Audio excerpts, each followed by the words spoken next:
Jadi kalau dia tak bodoh, kan hantar orang mandi kat sini. Ada api tu Kelang apa jauhnya. Josephine, dulu saya nak rasi tak nak tu. Betul tak Josephine? Dia nak duduk LP tu. Lepas tu saya consider you lah berapa lama you pulang di sana kan. Kita ingat pasal tujuannya kita aging factor, kita punya umur mana jauh risiko tinggi. Siapa yang paling jauh sekarang ni ada yang duduk nilai, siapa yang bawa itu nilai tu? Siapa? Siapa yang bawa dah.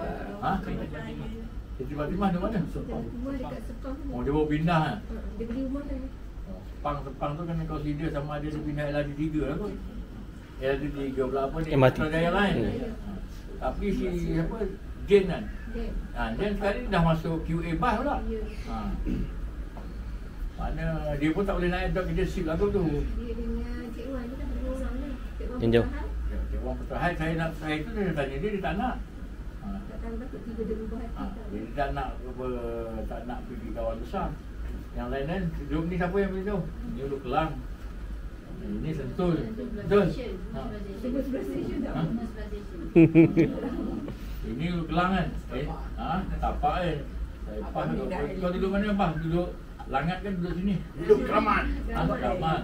Ada siapa belakang tu duduk Pampang kan? Fana Masa Maju. Masa Maju. Melawati. Batuk ni. Apa ini siapa nama? Duduk mana? Tengah Baru, tak jauh lah sini kan. Tengah Baru. Tak Malib, Tengah Baru. Mana jauh? Dia di mana? Abang Mido. Abang besar. Dia dah kaki ke? Tamiah jauh ke Tamiah? Oh, bukannya apa ni? Layang. Layang dia dah. Samsyah, dia orang kaya. Duduk Langat, rumah. Nanti terang. Dia duduk macam Usi. Lisa mana Lisa? Saya cahaya. Terus dia sini ada sini kan? Pang. Mana tak dia jauh-jauh. Mana kalau besok ditukar itulah kita kena consider. Dia punya risiko dia lah. Itulah takut nanti datang lambat, operasi terganggu, suasana kerja tak seronok. Semua dekat sini bila dah dekat tu janganlah ambil advantage, datang lambat. Itu je lah nasihat saya. Dah menunjukkan pukul 5, you all pun nak balik rumah, datang pukul 5 lagi. Dah pukul 5 dah 10 jam kan. 10 jam pun 12 jam. Dan kata saya, bila ada you all dah kerja daripada 2008, saya mohon maaf lah.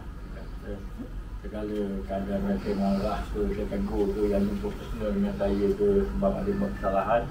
Bukan niat saya nak marah awak sebab saya nak membentuk awak daripada jangan diril terlampau teruk lah. Walaupun rasa sedikit, dia naik balik, alignment balik untuk betulkan keadaan. Dan juga yang keduanya, saya mohon kalau makan minum minta halal lah. Dan saya doakan semua supaya sihat dan dapat menjalankan kerja dengan baik dan dimurahkan rezeki di samping keluarga yang bahagia dan juga apa ni lah aturan hari nanti ada di kalangan you all dah yang SO next station manager jadi HOS ke scheduler ke apa semua. Okey. Assalamualaikum warahmatullahi wabarakatuh. Assalamualaikum.